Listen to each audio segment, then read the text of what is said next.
Hello aspirants, welcome to the selection classes. दोस्तों, CGL 2020 की revise date आ चुकी है और SSC ने करीब 40 दिन आपको दिए हैं अपने आप को एक तरह से प्रूफ करने के लिए टायर 1 के लिए। टायर 1 के बाद ये सिलसिला टायर 2 पे जाएगा, 3 पे जाएगा, 4 पे जाएगा। बट सबसे पहला सवाल तो ये है कि टायर 1 को कैसे क्रॉस करना है। तो 40 दिन की जो चालीसा है कैसे पढ़ी जाए या उसको कैसे पार किया जाए, सबसे बड़ा तो सवाल दोस्तों यही है। क्योंकि बीच में जब आपने तैयारी करी होगी, जब ये नोटिफिकेशन आया था तो आपने स्टार्ट किया होगा क्योंकि आपको ये लगा था कि एग्ज़ाम ये जून में हो जाएगा। But due to covid pandemic ये जो एग्ज़ाम है वो पोस्टपोन हुआ। और जब दोस्तों एग्ज़ाम पोस्टपोन होता है ड्यू टू अननेसेसरी रीज़न, एक तरह से देखा जाए ये अनएक्सपेक्टेड था जो कोविड कंडीशन हुई, तो कुछ बच्चों की पढ़ाई कहीं ना कहीं डिस्टर्ब हुई है। कुछ बच्चे कहीं ना कहीं अपने आप को दूसरे काम में एंगेज भी शायद से करने लगे होंगे क्योंकि कंडीशन सबके हिसाब से दोस्तों अलग अलग है। बट अगेन अब दोस्तों 40 दिन की बात है, 12 अगस्त से आई थिंक पेपर है, 13 अगस्त से जब भी है, तो कैसे प्रिपरेशन करनी है। अब एज ए ट्यूटर मेरे पास कोई जादू की छड़ी तो है नहीं भाई, ना आपके पास है कोई जादू की छड़ी कि भैया जादू की मैजिक स्टिक उठाई और अपने सर पे घुमाई के हो गया काम। अल्टीमेटली तो तरीका एक ही है, पढ़ाई। बट उसको प्रॉपरली या स्मार्टनेस तरीके से कैसे पढ़ सकते हैं या कैसे उसको यूज़ कर सकते हैं, अपनी जो आपका कैलिबर है, जो आपका पोटेंशियल है, प्रॉपरली उसको कैसे यूटिलाइज करना है, वो ज़्यादा इंपॉर्टेंट है। क्योंकि रादर देन आप हबड़ा तबड़ी में कुछ ना कुछ ऐसे चीज़ें पढ़ोगे जो कि हो सकता है काम की भी ना हो और आपका टाइम भी कंज्यूम हो जाए। तो मैं आपको बताने वाला हूँ कि आपके लिए क्या बेस्ट स्ट्रेटजी है वो हो सकती है।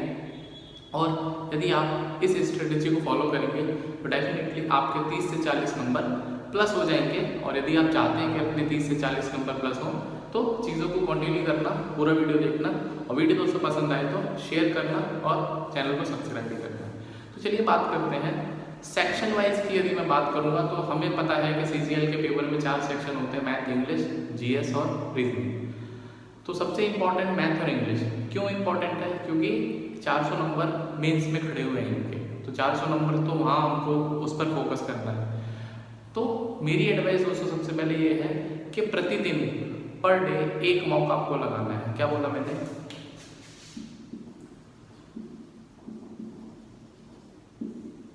आप चीज़ों को समझो जो मैं आपको समझाना चाह रहा हूँ। एक मॉक पर डे, चाहे वो प्रीवियस ईयर का पेपर हो, चाहे तो कोई नया पेपर हो, आप कहीं से भी तैयारी कर रहे हैं, कोई भी मॉक पेपर है आपके पास, आप उसको ये हैबिट बना लीजिए कि एक दिन पर डे आपको एक मॉक पेपर लगाना है।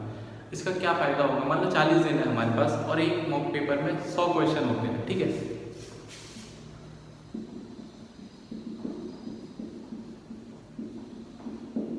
तो 100 इंटू 40 दिन है, 100 एक दिन में आप क्वेश्चन करेंगे तो 4000 क्वेश्चन आपके प्रिपेयर होंगे।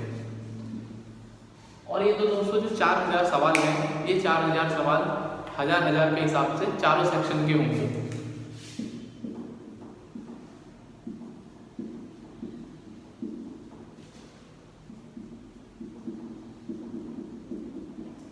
तो 1000 मैथ के, 1000 रीजनिंग के, 1000 इंग्लिश के और 1000 GS के, ठीक है। अब दोस्तों मैथ और इंग्लिश की मैंने आपको इंपॉर्टेंस बताई क्योंकि मेंस का भी पेपर है, तो इनके लिए कुछ स्पेशल करना पड़ेगा।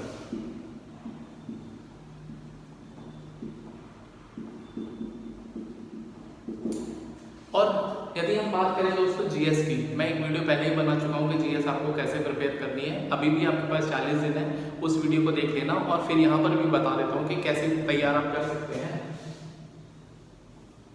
तो दोस्तों जब मैं बात करता हूँ GS की, तो करंट अफेयर दोस्तों आपको बिल्कुल करंट अफेयर ये लगा के चलिए 7 से 8 करंट अफेयर आपके वहाँ पर आपको देखने को मिलेंगे। और फिर ऐसा ना हो कि आपकी चीज़ें छूट जाएं, because it is a opportunity. तो इस अपॉर्चुनिटी के पास अभी भी आपको 40 दिन है, तो आप प्रॉपरली करंट अफेयर मेरे हिसाब से जनवरी से लेके और जब तक पेपर होगा अगस्त तक के करंट अफेयर आपको प्रिपेयर करने हैं।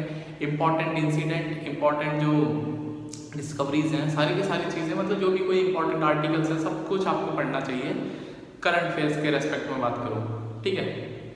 तो ये तो करंट अफेयर्स की बात होगी, मतलब GS की बात होगी। बाकी GS के लिए मैंने बताया ना, प्रीवियस ईयर आप करिए, क्वेश्चंस मॉक लगाइए। और यदि आपके पास प्रॉपर टाइम है, आप ज़्यादा पढ़ सकते हैं, अपने आप को ज़्यादा डेडिकेट कर सकते हैं और करना भी चाहिए दोस्तों।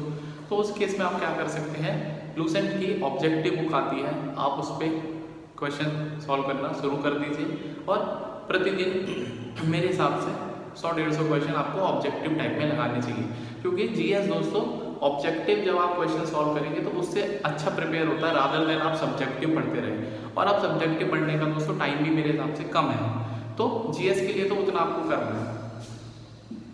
अब मैथ और इंग्लिश में आप स्पेशल क्या करें, हाँ, क्योंकि मैथ और इंग्लिश दोस्तों यहाँ तो इम्पॉर्टेंट है, ये मेंस के लिए भी इम्पॉर्टेंट है। तो सबसे पहले तो मैं आपको फिलहाल प्री के बारे में जानकारी दूंगा। प्री मतलब टायर 1। तो इसके लिए दोस्तों सबसे पहले मैंने बताया एक मॉक आपको लगाना है, उसके बाद आपको एक चैप्टर उठाना है, कोई भी आप एक परसेंटेज चैप्टर ले लीजिए, टाइम स्पीड एंड डिस्टेंस, कोई भी चैप्टर ले लीजिए, उसके कम से कम मैं बता रहा हूँ क्योंकि मेरे हिसाब से कुल मिला के 40 दिन है और 40 से कम चैप्टर है मैथ्स में, 40 से कम ही चैप्टर होंगे। आप किसी भी चैप्टर को लगा के देखिए, परसेंटेज, टाइम स्पीड, डिस्टेंस आप काउंट करिए तो 40 से कम चैप्टर है, ठीक है। तो पर डे दोस्तों आपको एक सब्जेक्ट के या एक चैप्टर के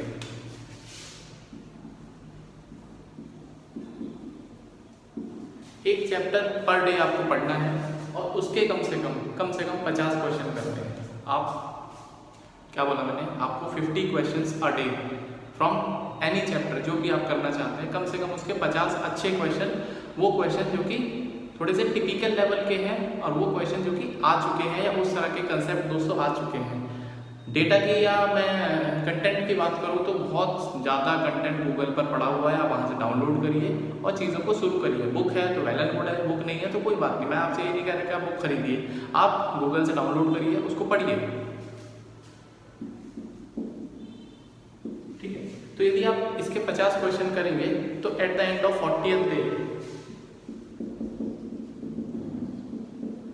2000 क्वेश्चन दोस्तों आपके यहाँ से प्रिपेयर हो जाएंगे, ठीक है। 50 क्वेश्चन लगाना कोई बड़ी बात नहीं है, 1 घंटे का काम है या ज़्यादा 1.5 घंटे का, ज़्यादा प्रॉब्लम है तो 2 घंटे का, इससे ज़्यादा काम नहीं है 50 क्वेश्चन। और आपका ज़्यादा कैलिबर है तो आप इसको 100 भी कर सकते हैं, जब 100 करेंगे तो 4000 क्वेश्चन हो जाते हैं। तो 50 क्वेश्चन, 2000 क्वेश्चन ये रहे दोस्तों, 1000 क्वेश्चन ये रहे, 3000 क्वेश्चन। और 3000 क्वेश्चन में कहीं ना कहीं कंसेप्ट भी रिवाइज होने लगेंगे और क्वेश्चंस भी रिवाइज होने लगेंगे। जब दोस्तों कंसेप्ट रिवाइज होने लगते हैं ना क्वेश्चन पे, तो आपकी चीज़ें ऑटोमेटिकली बिल्डअप होना शुरू हो जाती है। फिर आपको टेंशन नहीं रहती कि यार ये वाला कंसेप्ट मेरा छूट गया या ये फॉर्मूला कैसे होता है, बिकॉज जब आप नंबर ऑफ क्वेश्चन ज़्यादा लगाएंगे तो डेफिनेटली आपकी चीज़ें ऑटोमेटिकली कवर होना शुरू हो जाएंगी। इस बात को बहुत इंपॉर्टेंस दोस्तों समझिए, जो मैं आपसे कहना चाह रहा हूँ कि नंबर ऑफ क्वेश्चन जितने आप लगाएंगे आपके कंसेप्ट अपने आप ही क्या हो जाएंगे, मतलब आपके जो कंसेप्ट है वो ऑटोमेटिकली बिल्डअप होने लगेंगे, क्योंकि चीज़ें रिवाइज होने लगेंगी। ऐसा तो है नहीं कि भैया 3000 क्वेश्चन में 3000 अलग अलग कंसेप्ट लगेंगे, वही लॉट फेर के एक ही कंसेप्ट लगता रहेगा, एक ही कंसेप्ट, तो उससे आपकी प्रैक्टिस हो जाएगी। और दोस्तों जब प्रैक्टिस हो जाएगी तो डेफिनेटली आपके पास एक अच्छा चांस है कि आप चीज़ों को बेहतर तरीके से एग्जाम में अटैम्प्ट कर पाएंगे, ठीक है। तो ये इंपॉर्टेंट बात है। 50 क्वेश्चन मैं अपनी तरफ से बोल रहा हूँ, यदि आप इसको सॉल्व करना चाहें तो आपका मतलब आपके लिए वेल एंड गुड है, आप उसको करेंगे तो डेफिनेटली फायदा आपको ही होगा, मुझे तो होने वाला है नहीं। तो जितने ज़्यादा आप क्वेश्चन, लेकिन एटलीस्ट 50 क्वेश्चन, ये इंपॉर्टेंट बात मैं आपको बता दूँ, ठीक है। इस तरह से, क्योंकि आप सब्जेक्ट के पढ़ने का कोई टाइम नहीं है, अब आप फॉर्मूलों को रिवाइज करते रहेंगे, कोई फायदा नहीं होगा, आपको क्वेश्चंस करने हैं। और क्वेश्चन दोस्तों जब आप करेंगे तो आपके क्वेश्चन गलत भी होंगे, फिर आपको पता चलेगा आपने गलती कहाँ करी, फिर नेक्स्ट टाइम मान लो उसी तरह का कोई क्वेश्चन दूसरा पैटर्न का आएगा तो फिर आप गलती ना करेंगे। इस बात को मतलब ध्यान से सुनना, क्योंकि एक बार गलती करना कोई प्रॉब्लम नहीं, लेकिन बार बार गलती करना, एक ही गलती को रिपीट करना, this is not a good work और this is not a good sign.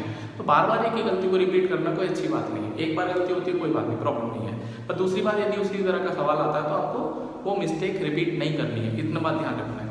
और मैं आपके लिए क्या करने वाला हूँ, टेलीग्राम ग्रुप का चैनल है, यदि आपको कोई भी सवाल में प्रॉब्लम होती है दोस्तों, द सिलेक्शन क्लासेस का टेलीग्राम ग्रुप आप ज्वाइन कर लीजिए। सिंपल आपको क्वेश्चन वहाँ पर पोस्ट कर देना है, सॉल्यूशन, रिटिन सॉल्यूशन देना मेरा काम है, मैं डेफिनेटली आपको सॉल्यूशन प्रोवाइड करूँगा। उस बात की आप बेफिक्री रहिए या चिंता ना करिए, आप करके देखिए, यदि आपको सेटिस्फैक्शन ना मिले तो आप ग्रुप छोड़ के चले जाना, इससे ज़्यादा मैं क्या बोलूँ, ठीक है।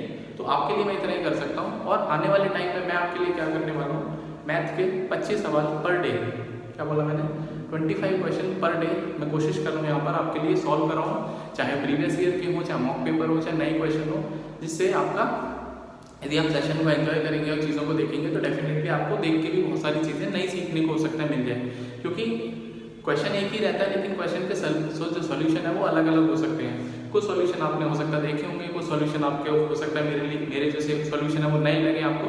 तो यदि आप उस चीज़ को भी फॉलो करना चाहते हैं तो मेरे चैनल के साथ जुड़ जाना। वहाँ पर मैं आपको आने वाले टाइम में मंडे से ये मान के चलिए कि आपको 25 क्वेश्चन पर डे मैं यहाँ पर सिखाने वाला हूँ मैथमेटिक्स के। तो इतनी बात मैंने आपको बताई। नेक्स्ट दोस्तों इंग्लिश का भी सेम आपको करना है। क्लोज टेस्ट हो, चाहे ग्रामर हो, वोकैबुलरी हो, कम से कम 50 वर्ड। वोकैबुलरी का मतलब क्या होता है, चाहे वन वर्ड की बात करें, चाहे मीडियम फ्रेजेस की बात करें, चाहे एंटोनिम सिनोनिम्स की बात करें, वो आपको डेली 50 वर्ड आपको करने हैं।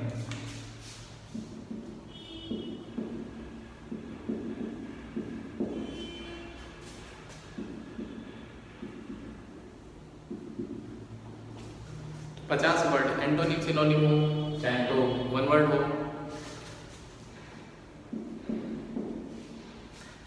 इडियम फ्रेजेस हो, आप इनको डेली 50 वर्ड, एक दिन पढ़ना है तो पूरा 50 वर्ड एंटोनिम सिनोनिम पढ़िए। यदि आपको पढ़ना है डेली तो आप एक दिन पूरा का पूरा वन वर्ड सब्स्टिट्यूशन पढ़ सकते हैं। तो इससे आपकी चीज़ें रिवाइज हो जाएंगी, ठीक है। तो इतना काम आपको करना पड़ेगा, क्योंकि ये जो मेहनत है दोस्तों आप अपने लिए कर रहे हैं, इसमें किसी और का कोई भला नहीं होने वाला है। You are doing this hard work just for yourself and for your welfare, ठीक है। तो आप इस बात को ऐसा ना समझें कि मैं आपसे कह रहा हूँ तो आपसे काम करवाना चाह रहा हूँ, मेरा कोई इसमें हित नहीं है। I am just saying so that you can learn and you can perform better in the examination. बहुत इंपॉर्टेंट बात है दोस्तों। तो आपको इतनी सारी बातें यदि आप कर लेंगे तो डेफिनेटली आप देखना कि 30 दिन के बाद 35 दिन के बाद आपको खुद ब खुद इम्प्रूवमेंट लगने लगेगा। और आप करके देखिए, क्योंकि ये सारी चीज़ें वो हैं जो मैंने पर्सनल एक्सपीरियंस करी है, उसके बाद ही मैं आपके साथ में शेयर कर रहा हूँ। क्योंकि कॉन्टिन्यूटी जब आप करेंगे किसी काम की तो डेफिनेटली आपकी चीज़ें बिल्डअप होंगी, स्ट्रांग होंगी। एक दिन पूरी किताब पढ़ लेने से अच्छा है कि उस किताब को 10 दिन में पढ़ेंगे, तो आराम से पढ़ेंगे, आहिस्ता आहिस्ता पढ़ेंगे, तो आपको समझ में भी आएगा और कंसेप्ट भी क्लियर होंगे। हबड़ा दबड़ी में यदि आप सोचेंगे यार कल को एग्जाम में मुझे सारी बुक पढ़नी है, मैं बता रहा हूँ कुछ नहीं सीखेंगे आप। तो still you have time, 40 days हैं आपके पास। 40 डेज कम नहीं होते हैं, 40 के 960 घंटे हैं आपके पास। 960 घंटे में आप अपने आप को कैसे डिवाइड करेंगे, अपने टाइम को कैसे अलॉट करेंगे, वो आपके ऊपर है। बट मैंने आपको बता दिया, ठीक है। आपको इतना करना है, पर डे एक मॉक लगाना है। मैथ के 50 क्वेश्चन चैप्टर वाइज अलग से करने हैं। इंग्लिश की मैं बात करूँ, वोकैबुलरी इंप्रूव करनी है, क्योंकि ये दोस्तों आपके लिए मेंस में भी काम आएंगे। क्योंकि मेंस में जब रिजल्ट आया था तो उसके बाद 1 महीना ही रहेगा, फिर वहाँ प्रॉब्लम होगी। तो चीज़ों को मैथ और इंग्लिश के लिए स्पेशली आपको करके चलना है अभी से। इतनी बात आपको ध्यान रखनी है। जीएस में करंट अफेयर दोस्तों पढ़ना शुरू कर दीजिए, यहाँ से आपको सवाल देखने को मिलेंगे। फिर आप प्रॉब्लम में हो जाओगे कि सर करंट अफेयर हमने नहीं पढ़े, कहाँ से पढ़े। मैं बता रहा हूँ जनवरी से करंट अफेयर आप पढ़ सकते हैं। और एक वीडियो, डेडिकेटेड वीडियो है, उसका डिस्क्रिप्शन में आपको मिल जाएगा लिंक। उस वीडियो को देखना, जीएस को कैसे पढ़ना है, ठीक है। वहाँ से भी आप चीज़ों को अच्छी तरह से कर सकते हैं। हालांकि कम टाइम है, बट स्टिल जिनका जो सब्जेक्ट कमज़ोर है उस पर आप थोड़ा सा ज़्यादा समय दे दीजिए। मान लो किसी का मैथ अच्छा है, किसी की रीजनिंग नहीं प्रॉब्लम है, मतलब रीजनिंग में प्रॉब्लम है, तो आप थोड़ा रीजनिंग को समय ज़्यादा दीजिए। किसी की इंग्लिश कमजोर है तो थोड़ा इंग्लिश को ज़्यादा समय दे दीजिए। बिकॉज आपको यूनिफॉर्मिटी चाहिए, ठीक है। आप मैथ के भरोसे अकेला प्री नहीं निकाल सकता, ना जीएस के भरोसे निकाल सकते। आपको यूनिफॉर्मिटी नंबर चाहिए, हर एक सब्जेक्ट में चाहिए, ठीक है। इतनी बात आपको ध्यान रखनी है। और यदि कोई आपका डाउट है तो आप मुझे कमेंट कर सकते हैं। और मेरा जो टेलीग्राम ग्रुप है द सिलेक्शन क्लासेस के नाम से हमसे ज्वाइन करिए। वहाँ पर आपको कोई भी डाउट है, मैथ से रिलेटेड है, किसी और सब्जेक्ट से रिलेटेड है, तो पोस्ट करना। Definitely you will get the reply with in the stipulated time. तो इतनी बातें आपके लिए, और आपका कोई डाउट है तो कमेंट कर देना। मिलते हैं दोस्तों नेक्स्ट वीडियो में। अपना ध्यान रखिए, पढ़ते रहिए। पढ़ना ही वो तरीका है जिससे आप चीज़ों को तब्दील कर सकते हैं। यदि कोई ये बोलता है कि मेरे पास ऐसा फॉर्मूला है जो आप बिना पढ़े किसी चीज़ को सफलता हासिल कर लेंगे, तो मेरे से भी मिलवा देना उस व्यक्ति को। मैं भी आई थिंक उस व्यक्ति से मिलकर धन्य हो जाऊंगा जो ये कह देगा बिना पढ़े आप एग्जाम को क्लियर कर सकते हैं। तो see you soon in the next video. Till then अपना ध्यान रखिए। Bye bye, take care.